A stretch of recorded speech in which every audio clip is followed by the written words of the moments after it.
everyone. Thanks for coming. We're going to get started. I'm Vincent Barisi. I'm a senior software engineer and test here at Amplify. And today we have a few speakers. Nicholas Christopher, who's going to be talking first about Jenkins and Docker. We also have Sai, who will be presenting with me, and we have Charlie, who will be giving a talk on Protractor. So just so you guys are aware, as you can see, there is food in the back, so feel free to eat. There's definitely more than enough for everyone. There's drinks as well. So we'll get started. Nick.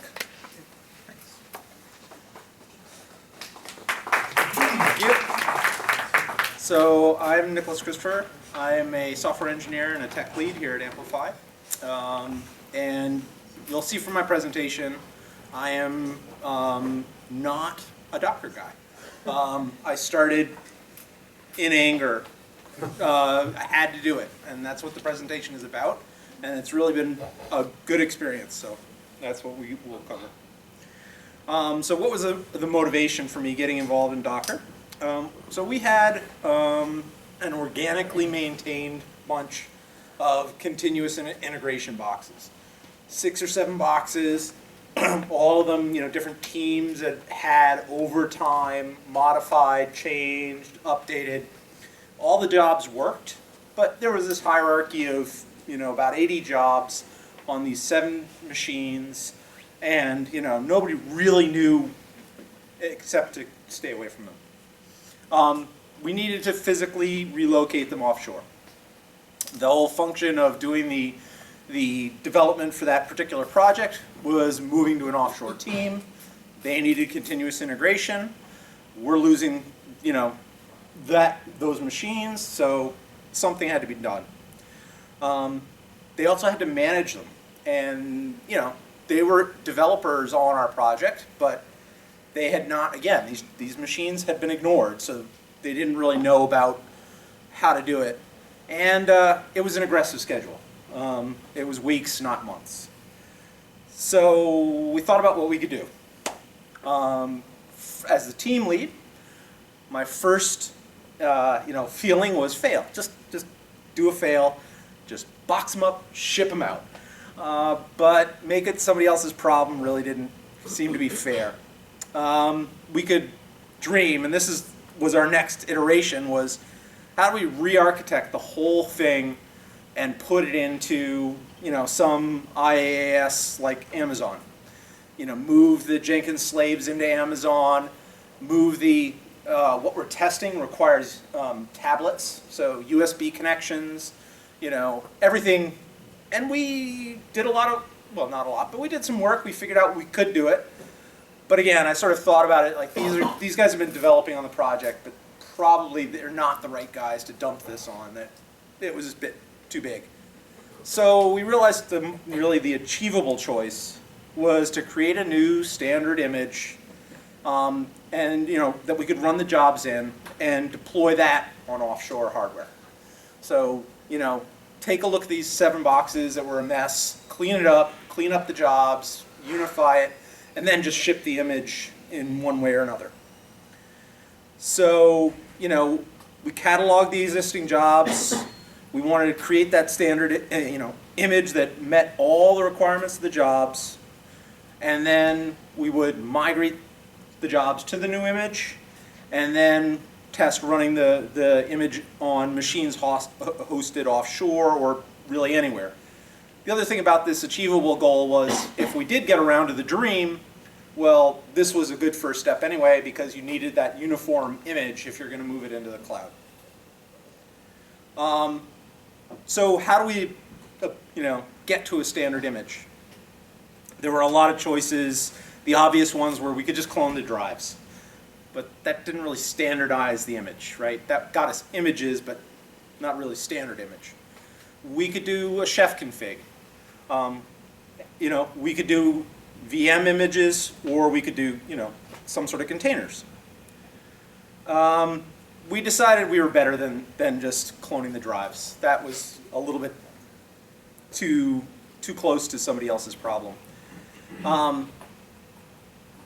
Approaching the chef config. We know Chef here. We've got good people who work with it. But it's slow to develop and get right. Getting a chef configuration that gets everything just right on a machine is a bit of work. So that was sort of made us nervous. And then it really wasn't a good fit. Continuous integration machines are really more about spinning up and spinning down, and they're sort of disposable. And that's not what Chef is for, or Puppet, or any of those. It's for configuring fixed assets, not really, sort of temporary machines. VM images, it didn't seem like that was a whole lot different than cloning the drives. And running things in VM images, again, if I'm asking a bunch of developers who haven't done any DevOps, asking them to deal with, get this software, run this image, manage these images, didn't seem like the right choice. So we thought about containers. Was this the just right? We looked around. It seemed like they might be easy to develop. They could be structured and well organized, and they were pretty lightweight to deploy and use. And that was a big deal. Again, didn't want to burden these guys with too much. So we chose Docker. It had a lot of advantages right from the get-go. It was accessible on the machines we used, mostly Macs, but our CI machines were Linux boxes, so, and it could work on Windows. It was widely used, and there was a lot of resources out there. There was a lot of information available, and it was mostly up to date. It wasn't one of those sort of things like, if you look up Apache, you'll get 15 years worth of knowledge, and maybe the top 5% is what you want.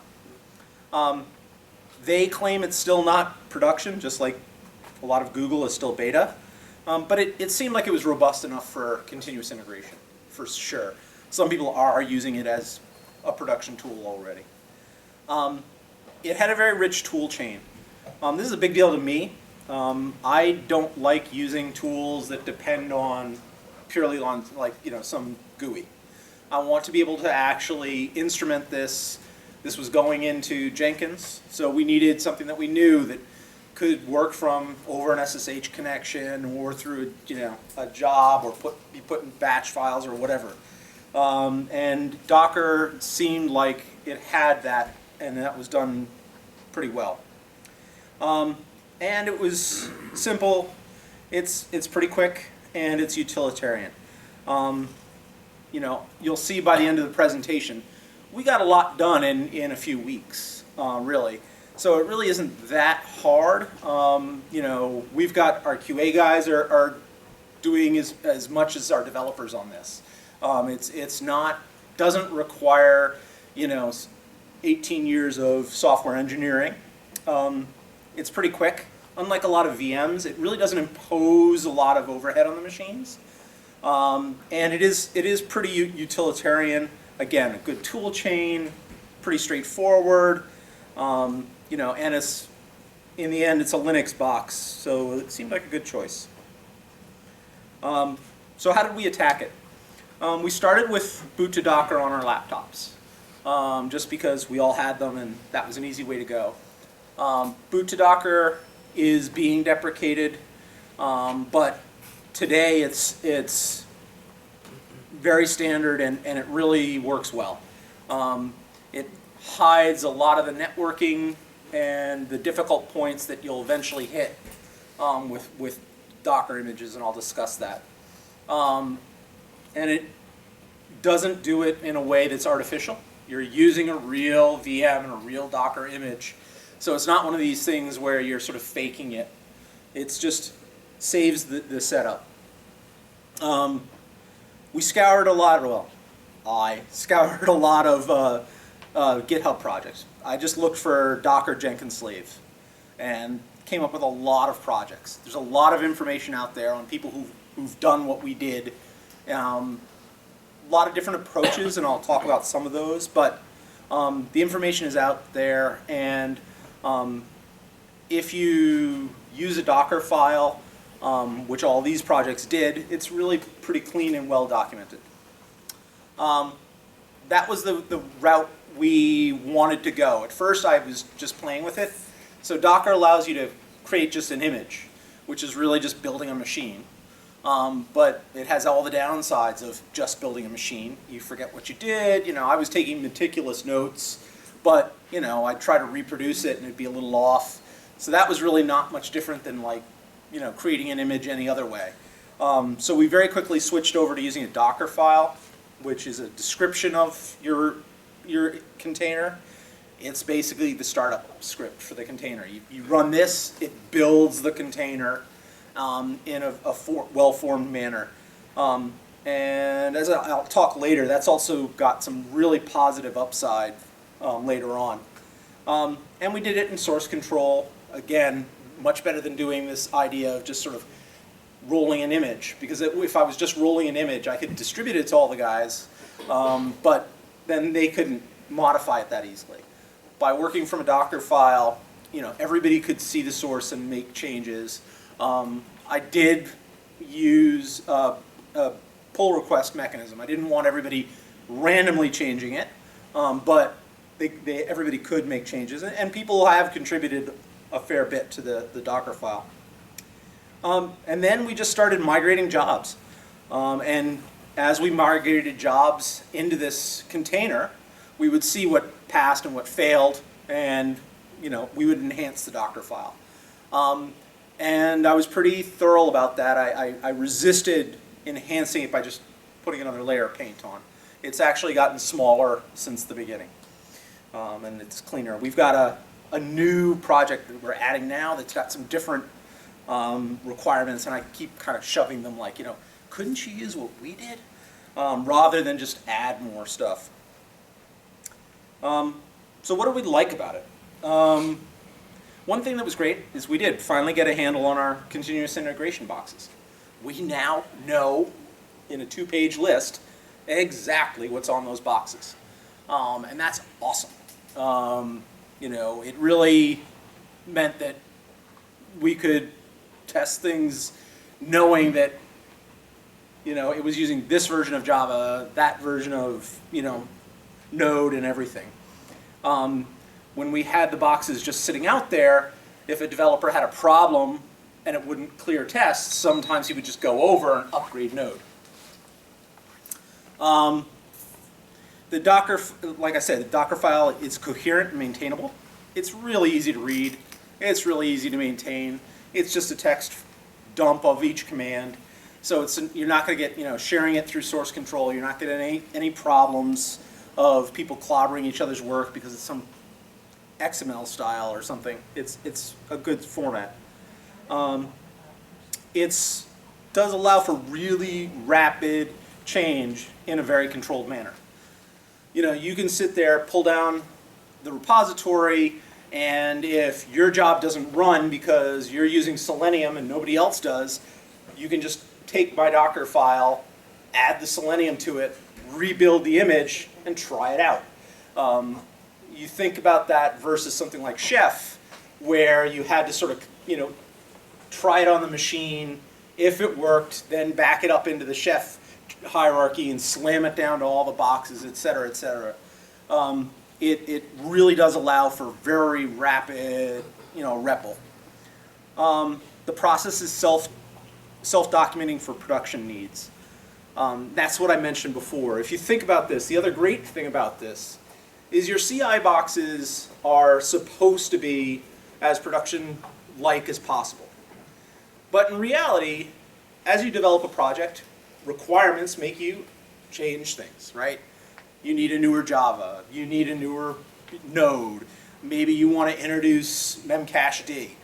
The process of getting that stuff out to production can be pretty annoying, right? I mean, depending on who you've got in your operations and your DevOps, we've got great people here, but they've got different requirements, different skills, and sometimes just communicating what you did to them so that they can do it again in production is a real burden. Having this concise little Docker file that like shows exactly, this is how I installed memcached, this is the directory it went into, and if you did it like this, you know, these 2 lines, it would work, is great. And our eventual setup, we're not going to have everything on these images. There's some things we don't like, anything to do with key signing. We don't want to ship that offshore. For security reasons, we're keeping it in-house.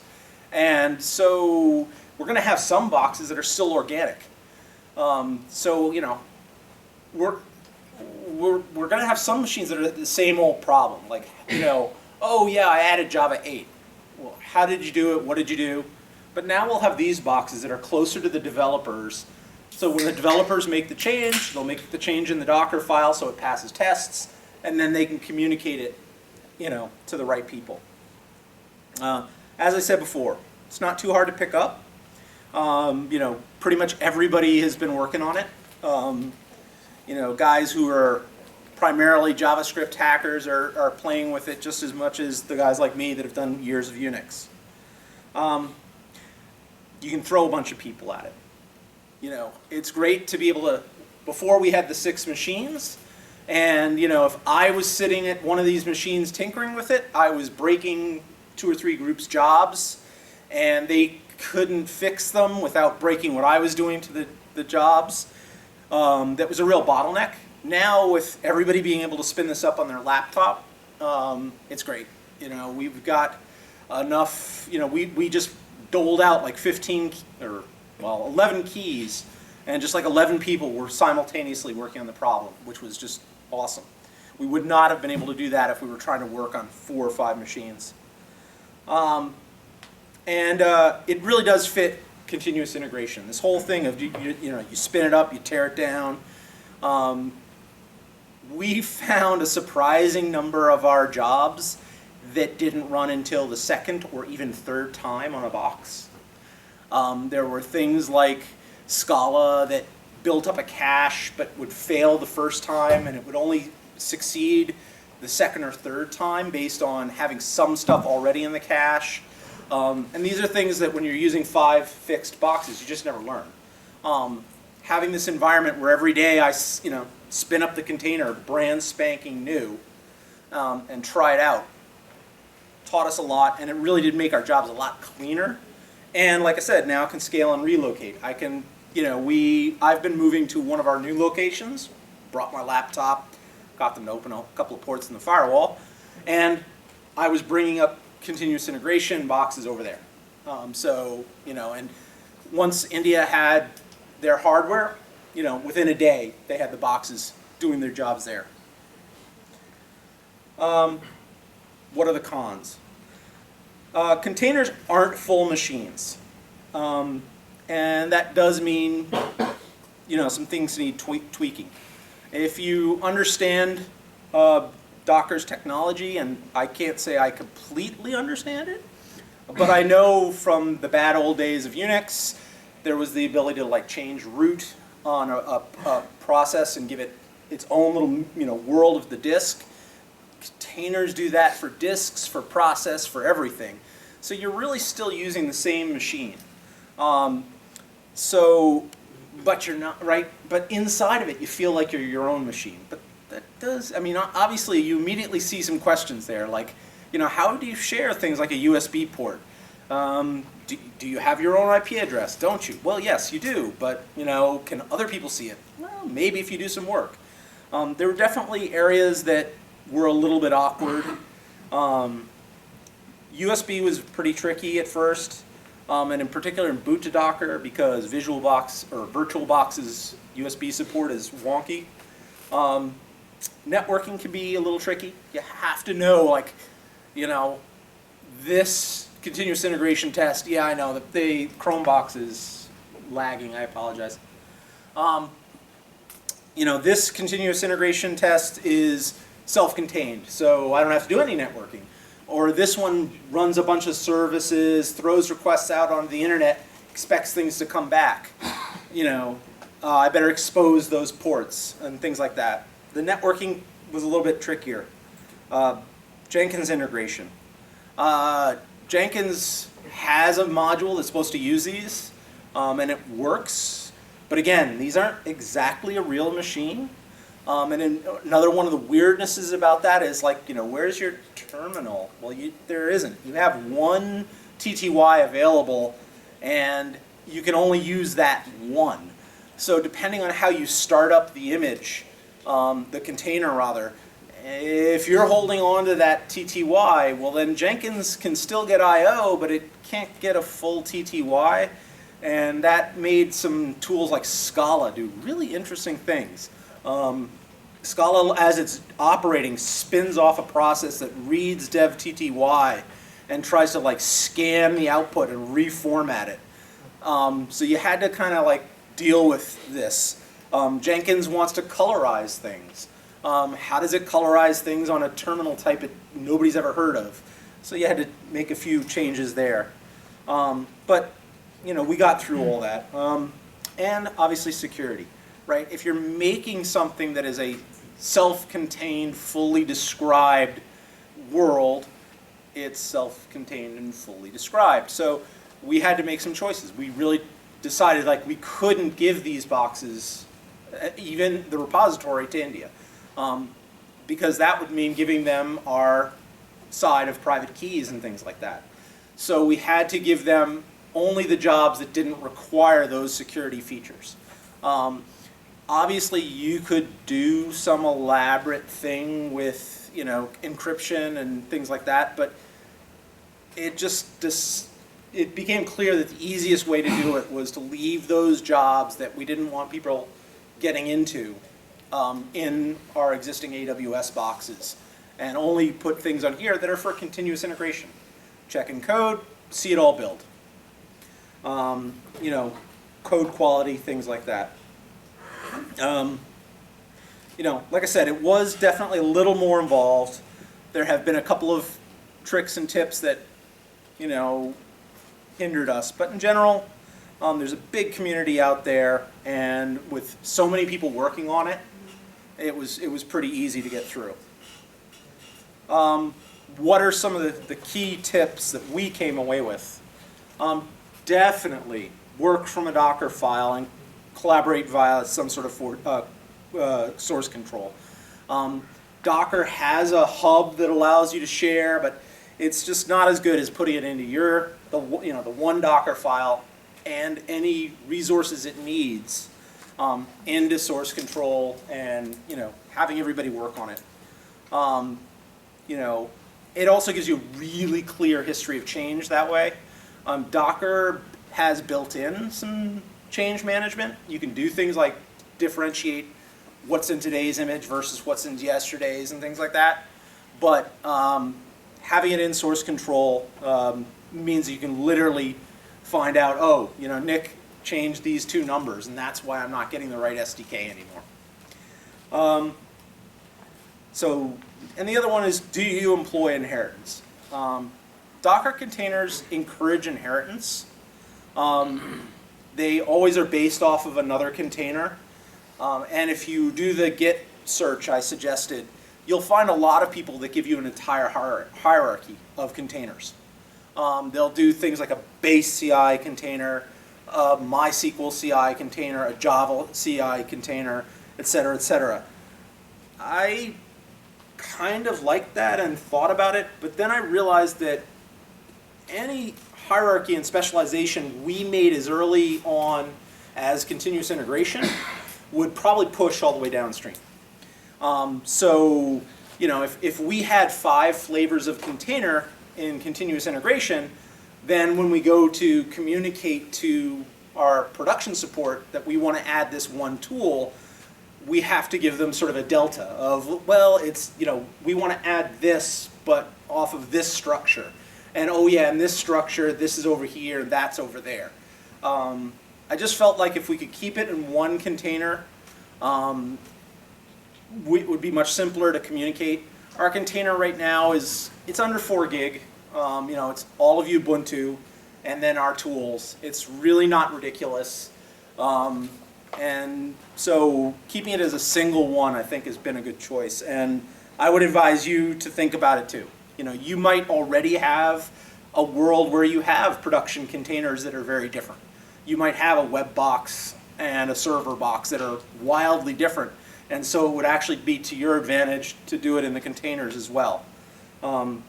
We may well have that, but nobody communicates that stuff back to the devs. So this just seemed like a better choice. And what did we achieve? We got over 50 integrated Jenkins jobs that were all unique. If you've worked in Jenkins, describing a job is clicking on a GUI, so you don't get organization. Every job is a special snowflake. So we had 50 special snowflake jobs with hierarchies and relationships that were running on about a half dozen special snowflake Linux boxes. The people that had set those up, most of them were gone over time or on other projects. So nobody really understood them. We got all of that migrated to a common maintainable container that runs on any Linux box or a Mac in just a few weeks. We're at about 4 or so now, and we're cleaning up. At this point, we're just working out details of why isn't this one network connection working, or why can't Selenium find my UI. So I'm really very happy with it. I know a lot about Docker relatively now, but 3 or 4 weeks ago I knew nothing. So the fact that in that amount of time I could do, the team could do so much is amazing. And I really feel like that we're giving the offshore guys a great great start. And that was an amazing thing. I mean, this was something that it was a burden. It had been a thorn in our side ever since I had been here. And to have just nailed it in a few weeks while we were doing other stuff, it wasn't like this was all we were doing, was a great achievement. Any sort of questions? Are your builds slower now that you're scaling up? Absolutely. Docker is not as fast as the native box, but we knew that was going to happen also because we were shipping them to India, and they have to go back to our Artifactory in the States and things like that. Definitely, certain things will suffer. If your builds are very heavy on disk I/O, those ones seem to suffer more than other things. Oddly, though, just by getting things cleaned up and organized and having one set of parameters, overall, many of our jobs actually sped up when run locally. Because of things like, one guy had noticed that he was thrashing in memory and had upped the Java, memory limit. Great. And then walked away from it. Now, by having it in the container, when you do that, all of a sudden, all the Java jobs say, hey, that's why I was running slow. I needed that extra, 500 meg. So yeah, definitely there is some slowdown. It hasn't been horrible. When we virtualized the USB at first, that was painful, that was slower. But again, that wasn't something we needed to be fast. And in the end, we just decided that even though we had succeeded at doing that, we weren't going to do that in India. We were just going to let them hook the tablets right to the boxes. Hey, did you guys consider Vagrant by any chance? Which one? Vagrant? Honestly, like I said, I knew none of this 4 weeks ago. So I basically, I didn't use I'm Feeling Lucky in Google, but it was not much higher than that. So I know what Vagrant is, and I know that Vagrant works on a lot of these technologies and sort of unifies them. But no, we haven't used it. We've just been, and it wasn't a compare and contrast. It was just, I tried to do a little reading to figure out which was the easiest to set up, and it seemed to me that Vagrant was using VM images underneath, and that I wanted to avoid that. I wanted the accountability, so now that might be wrong, like I said, but that was sort of, from a quick read, I thought this was the one for us. Why go with the Docker approach as opposed to some of the other Jenkins management tools out there like Jenkins Enterprise and whatnot to manage the sprawl? Well, because the thing was that we had these boxes and we had the jobs all set up. We didn't want to say, okay, let's start again. So we had to get the intellectual property that was in these 6 boxes out. That was the big job, not how we ran it. With these, we could use anybody now, right? I mean, if we went over to a managed Jenkins, that would be fine. You know, they'll run Docker images just fine. It was how to extract the IP. It wasn't so much about, it's not that it let us do what we couldn't do with anything else. It just seemed like the right tool for quantifying these 6 horribly forgotten boxes. And that was where the win was. Did all of the jobs end up running on the same exact container? Yeah. Yeah.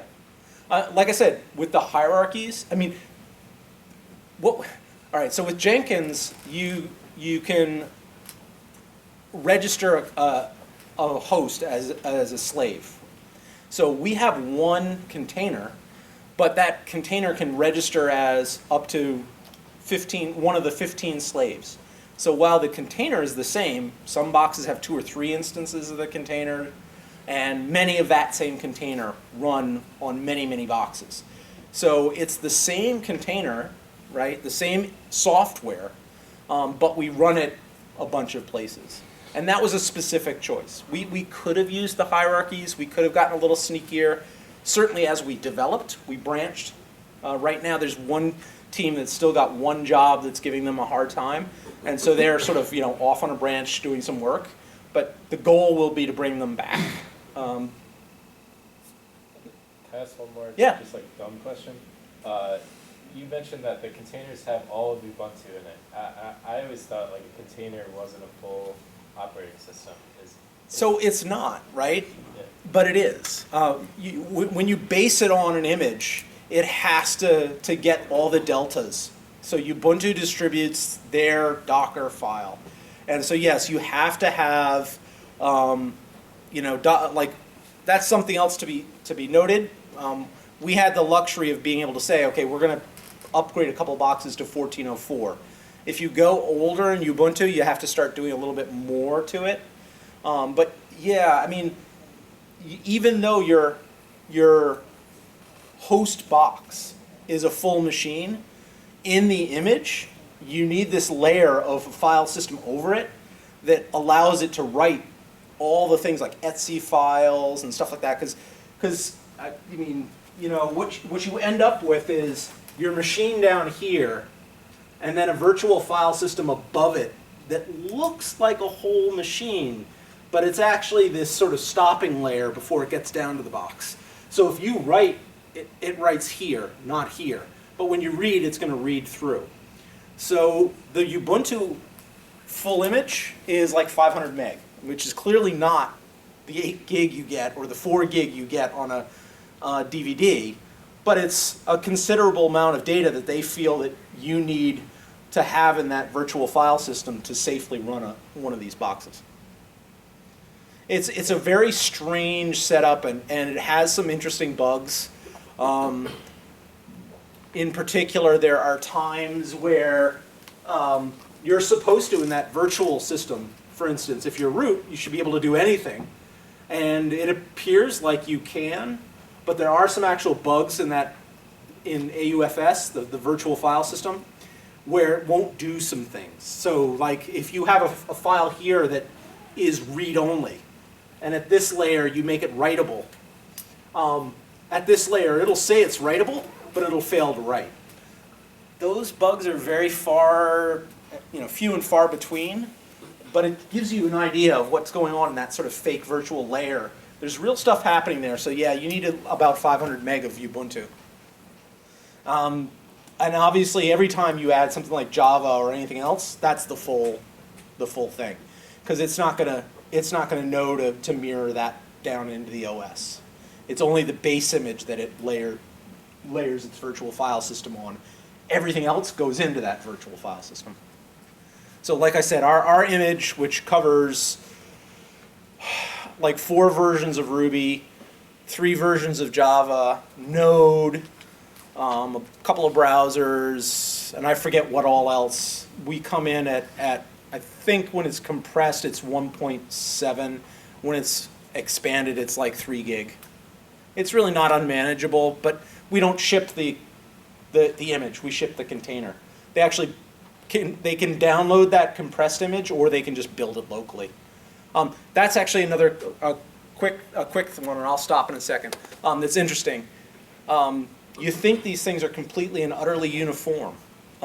They should be, right? But since you're interpreting the Docker file locally in each location, we actually had cases where, like, a Ruby install worked in the US and failed in India. Because the Ruby distribution had different, different repositories available, and it would try to get to the main one, fail, and go to a local one, and the local one had a corrupted tar file, or actually, even though it was listed as the same Ruby, a different build. So we had some places where you needed Maven 305 in New York, but Maven 333 in India. That threw me for a loop. And I had to remember that content delivery networks are not consistent, even though they're supposed to be. Sometimes, especially things like where it's going down a lit, like apt-get or Ruby, where it's going down a list, it might choose a different server, and they should be uniform, but they aren't always. That was an interesting one. Yep. So do you have faster releases because of what you've achieved so far? For this stuff, like I said, a few weeks. It has not affected our release schedule at all otherwise. We already had a good continuous integration pipeline, and we've been, we make releases weekly, so it didn't change that at all. It just allowed us to, what it would allow us to get to is new product releases faster. If we, decided that we were going to introduce a new server or something, this would probably shave a few weeks off of that, just because building this, getting the continuous integration environment for it is now trivial, and describing it to production DevOps, trivial. So things that used to be a bother are now much easier. But day to day, no, didn't make a change. All right, I've used up a lot of time. Last question. Have you faced any environment issues like something that works on physical machine and doesn't work in cloud, stuff like that? So we only use it. Do you mean that the job worked on a physical but not in the container? Yeah. Absolutely. Like I said, the containers aren't exactly a machine. The point that was the worst for that was we decided to make one improvement with the containers, which was we wanted to go with our X windows to be headless. So we used virtual X frame buffer so that the browsers didn't show, like on our other boxes, when you're doing a test, you actually see the browser. It's really annoying if you're actually trying to work on the machine. We decided to go with a virtual file frame buffer in the containers. And yeah, there were some differences. So some jobs would work when they were attached to the normal Chrome, but when they were Chrome in the virtual frame buffer, they didn't work. And that was actually mostly just things like tweaking some settings for the virtual frame buffer and stuff like that.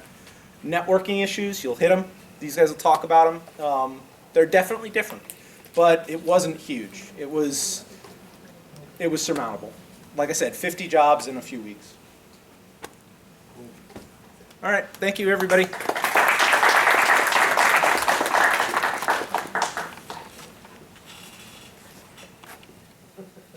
So I understand there's an issue with that TV. We're using a Chromecast, which is being a little flaky right now. So if you guys can't see or you're interested in seeing, feel free to move closer. So I know this isn't the biggest TV here, so. Oop.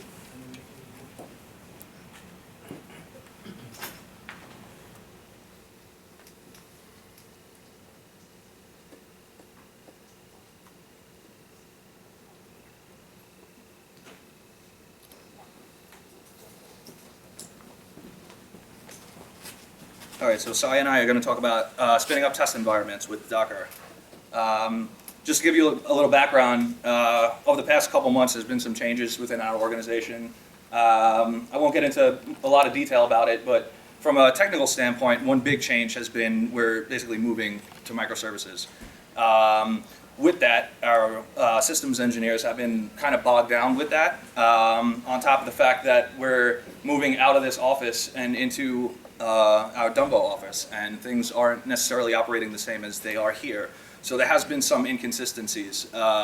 So, just to talk a little about some of the inconsistencies are test environments or environments in general. Obviously you have, every organization is a little different, but, there aren't consistent test environments there, which is unfortunate. And from somebody who works in QA, the last thing you want is to run tests, see them pass, and not know if they're really passing or if there's anything really wrong. So with that change, we wanted to help out our systems engineers as well as come up with a solution that we can move forward and build on for this upgrade to microservices. So we did some research. We've been working on this, for maybe, a number of weeks, playing around with a bunch of different tools. And we came across Docker and Docker Compose. So if you don't know, Docker Compose is a tool that allows you to spin up multi-container applications. And what's great about it is, especially if you're using, or if you have an architecture like microservices where you have, individual services, and it allows you to link these services together, and each service is running in a specific container. So it seemed like a promising tool to accomplish everything that we wanted. So we started out just to see if this is the tool, and it seems like it's been working out for us so far. We've only been using it again for a few weeks, but it's a promising tool. It's open sourced, and there's a huge community.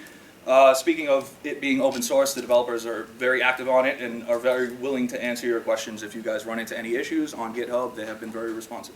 So that is pretty awesome. As I mentioned, Docker Compose, it allows you to run multi-container applications, and they are managed in a single YAML file, which is very, very awesome. It's super easy to read, and the maintenance of it is really dependent on how much you're running, right, or how big the application is that you want to spin up. And what is also great about it is you can build and run your application in a single command. So to get started, Docker is not necessarily the easiest tool to get started with, but recently the Docker folks have released a tool called Docker Toolbox. Docker Toolbox comes packaged with pretty much everything you need to get started. It's super easy. I think it came out like a week or so ago. So also we have, as Nick mentioned, Docker files are used for specific, each specific image you want to spin up, or in our case, services. And again, there's a mention of the YAML file and the compose. So Sai is going to walk through some of the components of the YAML file and how they're used. All right, so the YAML file is kind of the holy grail for the entire application. So imagine you have a bunch of containers. One of them will have a database, one will have a memcache, and a bunch of different things like that. And the Docker Compose YAML file is the one that would be orchestrating everything together. It keeps the entire thing, it basically ties down all the containers. And these are among the few commands that you can use in that. Like one is image, volumes, ports, and let's just take a look at what they do individually and how to use them in the YAML file. So the first one would be image or build. In the first screenshot that you see there, that's a file path. That's the path to the folder that contains a Docker file. So that is one way you can build a container. Like Nick and Vince were talking about building containers from a Docker file. So all that you need to do is just point to the folder where it is, and Docker Compose YAML will take care of building the thing for you. Or if you have a public image like this memcache image, you could just point to it, and if it's living on your local machine, it's not going to download it. But if it's not there on your machine, it's going to download it and then build it for you. Volumes. These are like the most easiest way to copy any data into your containers. A container, again, you're getting a small Ubuntu box or something which is completely blank, and you have some files on your local machine that you want to transfer onto the container. This is the way you do it. So you just specify the input path, like the path on your host machine, that's target logs, and then you specify the path on the container. It's going to copy all those files there. And if the path doesn't exist on your local machine, it's going to work in the reverse way. Like, for example, in the first one, you see target logs. That doesn't exist on my local machine, but user local tomcat logs exist in my container. So it's going to work in the other way. It's going to take all the logs from the container and dump it onto the host machine so that I can take a look at them. This is like the easiest way to see what's happening on your containers. So if I have an app that is exposed on 8080 on my container, I can map it to 8090 or any other port on my local machine and hit it. I'm using it as on a local host. So your normal localhost port :8080 will be pointing to something else on the container. So it's almost like mapping the ports on the container to your host machine. Links. This is where all the major thing is happening. It's like, if you see there, you see a database, memcache, and zookeeper. In the YAML file, I'd be linking them to one of the containers. So say the backend container. The backend will need a database to work. It needs a cache server, and it needs zookeeper. So all these three, with just those 3 lines, I'll link them to a container. So all of them will work as one. Using this, you can specify the default working directory for your commands to run in. By default, it's the root folder. And if you want to do something specific with Maven, like usually you run all your Maven commands in this location, so you could set that as your working directory. And once the container is built, all your commands are run in this one. And this is just to change the default command. So what we have set up as like all the properties are there in a shell file, and the shell script will actually help us set all the properties. So we run that as a default command instead of whatever is run on the Maven image. Show you a quick demo of how it looks like. We're not going to build this because it's going to take forever to do it. So yeah, the first one you'd see is like a public image of memcache that we're using. And the second one is an image that we use for authentication. It's based off of another public image of Maven. And the command here, we just set up the entire Tomcat thing with that. Like, do we need debugging? Do we need what the socket is, the addresses, and everything else? And we pass in the authentication jar that has our authentication API. And then we use links this way. So for the authentication container, I'm linking the database and the memcache. So that's how links work. And you take a look at ports. I'm mapping the 9020 on the container to the 9020 on the host machine. And the same with the 9999. The volumes, as I've already told you, it's the same. But something that's interesting is Maximum. Can you increase? hours. Okay. Yeah. This is the interesting thing. So for us, Tomcat would be a backend.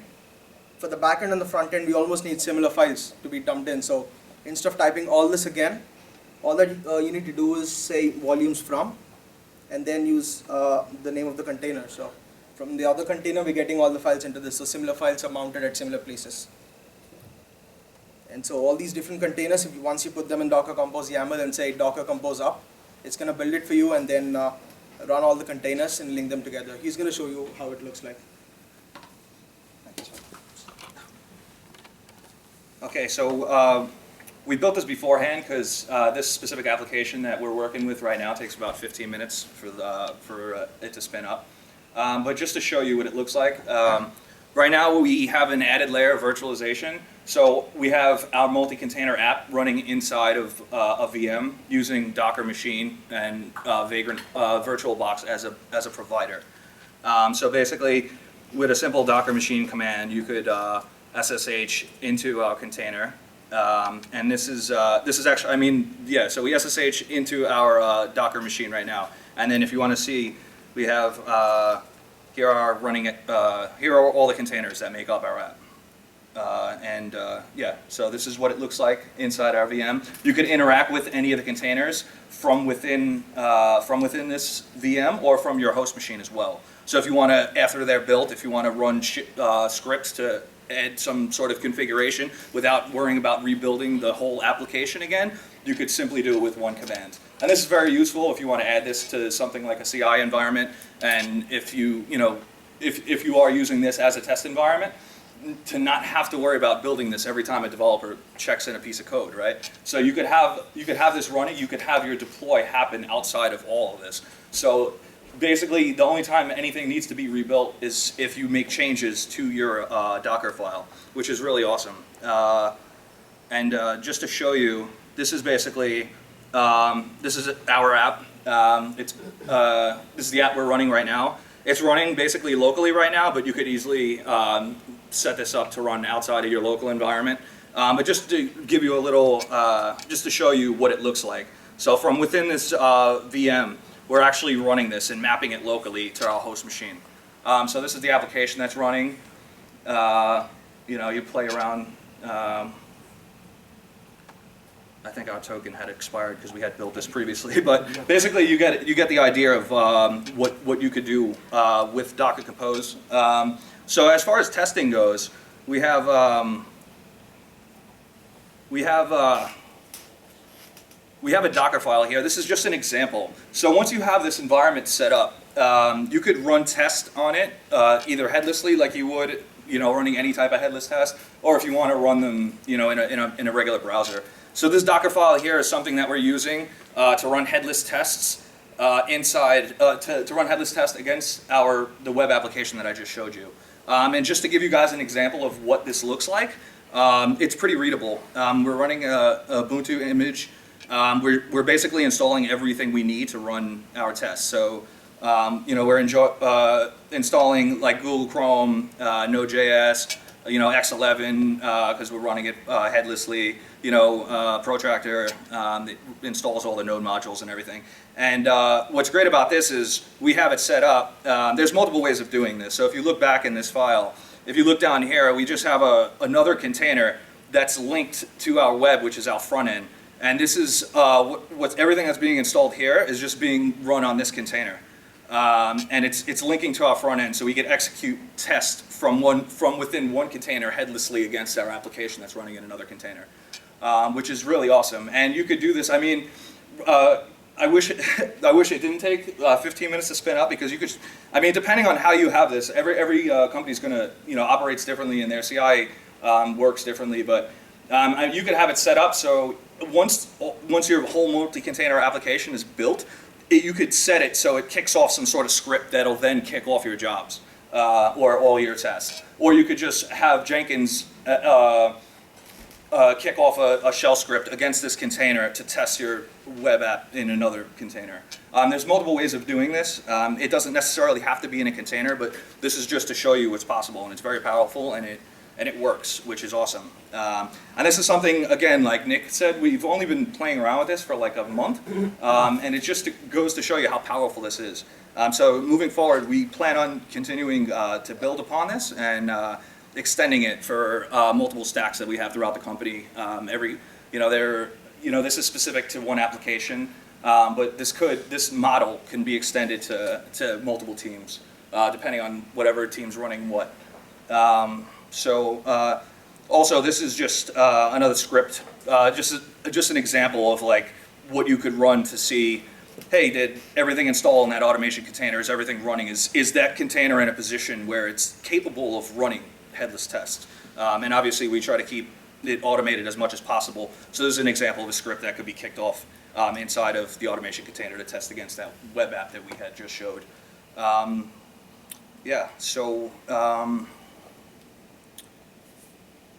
So that's that. We have, again, just to recap, you can run headless tests inside the container. You could do UI testing on your local machine. So we have, as mentioned, we have multiple layers of virtualization, but they're all being linked back to one host machine. So again, right now we could kick off a Protractor test or any type of testing framework that you're using to test your multi-container application on your host machine. It doesn't have to be done from within the containers. It's just to show you guys what's possible. And also, if we're running this in some sort of cloud, if we have this container running on a machine in AWS, it's pretty simple to kick off tests inside the cloud as well. If you guys use Azure or whatever, it really doesn't change. So Docker Machine, just to recap, Docker Machine, it allows you to provision Docker on virtual machines that live either locally, like we are showing you guys right now, or in some sort of cloud infrastructure. We're using VirtualBox right now, and this is a command that I just showed you of how easy it is to just to get inside this VM, Docker Machine SSH, and you can play around with your containers here. And this can be done from your host machine, from within the VM, outside, and pretty much anywhere, as long as it's on the same network, or you could get to that network.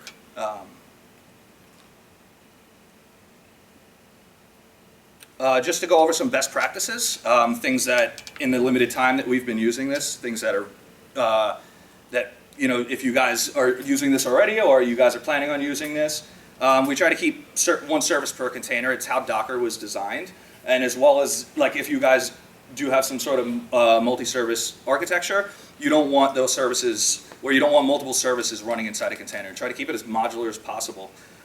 So as you can imagine, if you do have multiple microservices that do make up your application, they're all managed in one location, and that's within that YAML file. So it makes maintenance pretty easy because you only have to worry about that one file. So another thing to mention is try to keep changing parts of the application away from the Docker files, because any change that's made to that Docker file requires the whole application to be rebuilt. So again, if you are deploying an artifact to a container, or you want to run test, or you want to change some test configuration scripts, you don't necessarily want that script inside the container or inside the Docker file. You could execute it inside the container from outside. It doesn't have to be from within Docker. You could use a VM or anything that could talk to that container. You could execute. You could interact with the containers from pretty much anywhere. And again, just to point out that, like, if you are doing this in CI, you don't want to constantly rebuild the application. You could deploy to it with having it up and running, which is, I think, very, this is the one thing that's really awesome with this, because you could interact with them without rebuilding them. And another thing is try not to reinvent the wheel, because there is a Docker hub out there that many companies post their images on. It's like using Ubuntu images, or if you have Redis or MongoDB or anything like that, there are images out there. You don't need to write your own. It's perfectly, you guys can do that if you want, but you could easily go and download them. And you don't even have to go to the Docker hub to do it. From within the Docker file, if you say, hey, build this image, Docker is automatically going to go to the Docker hub and grab that trusted image for you and pull it down right on your machine. Yeah, I mean, it's just really convenient. People share images, and it kind of looks like GitHub if you're on there. You create an account, and you get pretty much any image for anything you need is on there. So it's really awesome. And here are just some links. We're going to share these slides later if you guys are interested. So take a look. Thank you. Yeah. I mean, I know that we kind of talked about Docker in the earlier presentation as well. Yes. Here, but other than the Docker documentation, was there anywhere else that you found like really good information about how to approach and set this up? Or? Yeah, so that's a good question. I mean, just like anything, like GitHub. We talked to the guys, the Docker Compose guys, a lot. We found issues ourselves that we reported. They were very helpful. Stack Overflow, playing around with this on our own and just trial and error. So like the usual sources, we didn't find any like gold mine of sources. Just the usual stuff for any project that you might be working on. If you've got one YAML file for all the containers in your environment, yeah. What if you're doing like a hotfix that only needs, part of the environment? Is it configurable to only spin up like a hotfix environment with only 3 out of your 8 containers or whatever? Yeah. So you could do it this way. So imagine, like, let's go back to that for a second. Right, so imagine you made a change in your automation container and all the others remain the same. Once you run your Docker Compose build command, it's just going to recreate all the other containers in which there are no changes, and only the automation container is built from scratch. So that way you save your time. The containers that are as it is that didn't have any changes in them are going to just be recreated.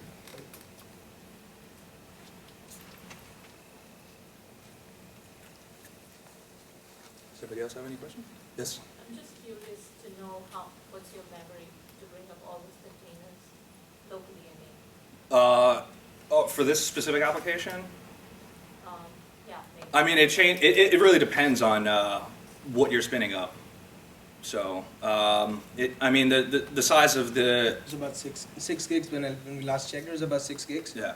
And that keeps on changing. Like if you have bigger images and stuff, like imagine you're doing more of Postgres stuff and dumping a lot of data in Let's it. talk in production terms of your real test environment. We're not talking about some... Did you say in production? In production, Yeah, so it's recommended not to use Docker Compose in production yet. It's still actively being developed, so we aren't using it in production. This is something that we're just starting out, and we're seeing how we could extend this and have other teams adopt it for their applications. But as far as the size is concerned, as Sai mentioned, I mean, you may have a gigantic database in Postgres. So if you build that and you're transferring data to it, I mean, it's dependent on the size of your application. So. Can you explain the ports part again? So when you make a container, so does the ports automatically doesn't transfer? You have to specify that I want. They do transfer, but they go to a randomized port. So finding that part would be tough. Exactly. Yeah. So when you explicitly mention I want this to be a 90/20 on the host, you will find it there. So. So the Yeah. ports do change automatically. So in that time, what you could do is you do something like, instead of using ports, you could just say expose, and then give it your ports like 8080, 9080 or something. So these would be ports on the container, not on the host file, like not on the host machine, and they'll be randomly assigned to a port on the host machine. If you don't want that to happen, you could explicitly specify it to map it to something on the host, and you'll find it there. Okay, thank you. In some cases, I see you're doing port forwarding. Why do you do that? From post to guest. Oh, that is because we need to be able to, we need to hit our web app here. If you see the IP address, we're hitting our web app on a local machine. Port from post to guest, like I think 999 is not to 999, or is just your application needs you just do some port Yep. forwarding? We do that just in case we need to debug something, but we really don't have to hit the 999 port and check something out. The only two ports that really matter to us are the backend one and the front end one. The backend because we need to impersonate from the web browser, and the front end because we need to figure out what's happening. And by impersonation, you just mean so often. Yeah, we just need to authenticate into it.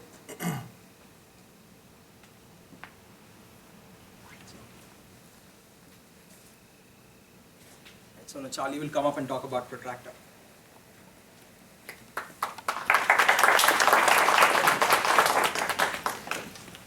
Hi. So we're going to switch gears a little bit and move away from talking about Docker to using Protractor. So I started working with Protractor to develop a testing framework for a single-page app that was being used and managed by multiple teams. So looking at documentation on Protractor and trying to figure out like best practices, and not really knowing much about Angular, I was doing a lot of digging into Protractor itself, and I came across some interesting little things that I'll talk about tonight. So what is Protractor? Protractor is a testing framework for Angular applications. So it's an end-to-end test framework, not unit test, and it's built on top of Selenium WebDriver, which gives you a lot of really great interactions with an application, so that you can actually go through the application as if you were a user yourself. And it was introduced with Angular 1.2. Before that, they were using like a regular runner, but then they realized like so many great things have been done with Selenium WebDriver, so why not go ahead and build something on top of that? So why Protractor? It lets you take advantage of a lot of Angular-specific attributes by finding elements like by model, by repeater, or by binding. You can write tests with Jasmine or Mocha, so it's flexible there. And the syntax is familiar for a lot of people that have written tests using for JavaScript apps. So here's an example. We're using Jasmine expectations, but we're also using WebDriver JS to actually get through the application by sending keys and then setting the expectation. Some differentiating functions. One of the nice things about using Protractor is that if you are going to use another framework to test Angular, a lot of times what happens is that Angular won't load on the page, so then you can't like find things by binding, which gives you the text of an actual element, or by model. So if you ask Protractor to wait for Angular to load, you won't run into these problems. And so it's a really easy, simple function you just set the browser to ignore synchronization to true, and that's basically it. Some other functions are browser.waitReady, and this is used for specific elements on like the app itself on that page. And so let's say like you're waiting for a certain CSS or a certain ID to load on the page. You can actually wait for that to be ready before you expect for that to be true or for that to be there. Browser.wait for Angular is used when, let's say, you click on like another page and you want that to load. It's versus using like the ignore synchronization where you're first loading up the test itself. And another nice thing is like you can find elements again by model or by repeater or by binding. So these are specific things that are used with Angular itself. So page objects. So one of the things that I ran across was that why don't we just use page objects? So what is a page object? It's a design pattern that reduces code duplication by abstracting the technical details about how a person would actually interact with the page. So basically all that's saying is like, if I log in, I'm going to click on this button, and I'm going to select it by, you know, the CSS ID login button. That abstracts all of that so that you can just go into your test and say, log in, so that you don't have to think about that stuff. So it makes the test so much more readable, and it also takes it so that the page logic is abstracted from the test itself. So you don't have this spec file with all these of how to get through the app itself within the same file. So here is an example of a page object in Angular. So you have pretty much, you're getting all of the elements by model, by binding, and then you're getting the page, and then you're setting the name here. So it just makes it really, really simple and abstracts it out. So for our particular project, I had to think about why it wasn't like a good idea to use page objects as it had been like normally explained. Well, one of the issues is that we were working with between 5 to 8 different teams that were all using the same testing suite.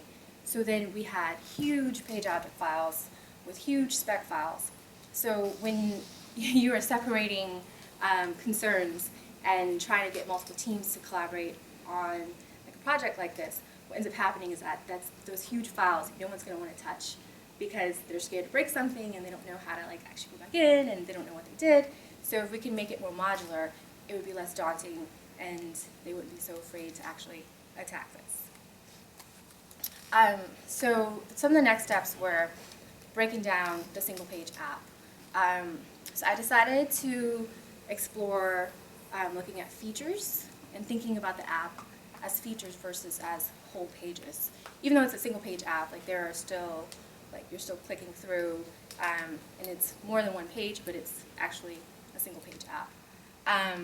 And then I had to also create easily readable and maintainable module exports. So what's a module export? So when you are creating any object in Angular, you have to export it, and so that you can give access to it in your spec file. So at the top part here, we have like what you would call an object, and you have to actually export it. And then in your spec file, you would just require that, so that way you have access to all of the objects that you've created. So it makes it pretty simple, pretty easy to understand.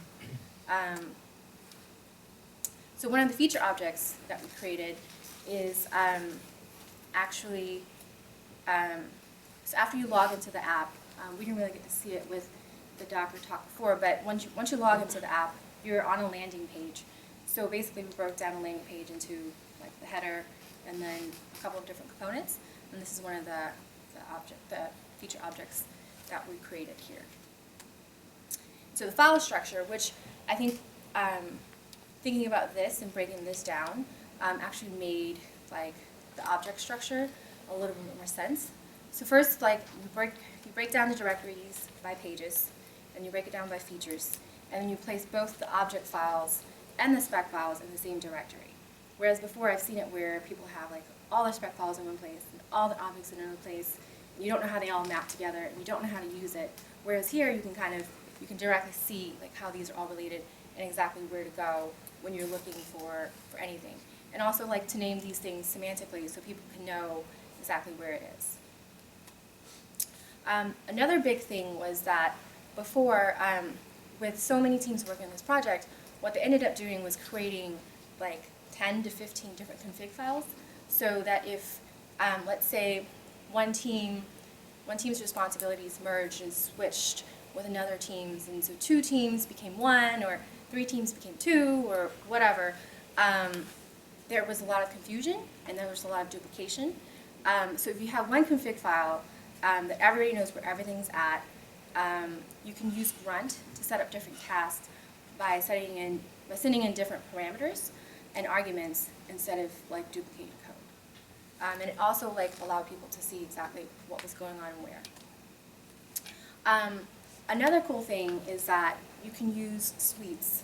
So in Jasmine, you can use suites by saying like describe app and putting like a few expectations together. But in the Protractor sense of suites, it's more like, let's say I want to run my smoke suites. So I can reuse the page objects, create like, and use specific spec files, and not all of them. I can pick and choose, and that can just run that suite instead of like running everything and creating everything all over again. So I thought that was really, really cool. And so, so after doing all of this, I had to think about how we were going to maintain these tests across so many teams. So one of the biggest things, and I'm sure you guys can all agree, is documentation. There's a README that we all contribute to, and everybody knows how to run the test, the file structure explanation, how this all works together, and then a wiki page about the framework itself, and then lots of communication. So we do across the teams. We've designated like one person per team to kind of be the champion for this on their team, and we get together for bi-weekly catch-ups. We also have a HipChat channel and then an email chain that we all communicate on. So that just, if there are any questions or if there's like stuff that's going on. And also, right now we are, so basically it's myself and one other guy that's basically championing this across the teams with these like liaisons. And so we're kind of in the know with that, with what's going on with everybody. But we're playing around with the idea of like pull request, or how do we get people's changes and updates back into the repo. So that's one of those things that we're actively thinking about, because again, like if you think about it, like 8 teams like playing around in the same code base, like that can get messy really, really quickly. So that's one of those things that we're currently working on and having lots of discussions around. But we're hoping by like having open communication channels, lots of documentation, we can kind of like curtail some of those issues. And finally, like some resources. Just getting started with Protractor. There's a good YouTube video that you can watch to quickly get caught up with it, and practical ETE with Protractor. Okay, any questions? Yeah?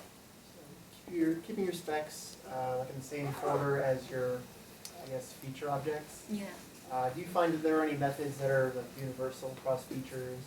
What do you do with those? So we have those methods I've actually abstracted out into like global methods, and we also have a lib folder with helper functions that kind of gets all of that like abstracted out. So some of the more common ones, yeah, definitely. Any other questions? Okay, thanks guys.